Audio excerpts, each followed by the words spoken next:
Қайырлы күн достар, сіздермен Ақбота. Бүгін 15 минутта дайын болатын кешкі ас пісіретін боламыз. Менімен бірге болыңыздар.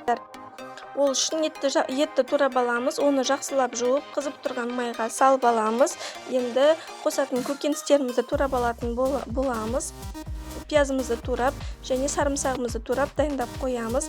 Сәбізімізді тураймыз, картопты тураймыз. Енді суы тартылған соң рет-ретімен қуырып алатын боламыз.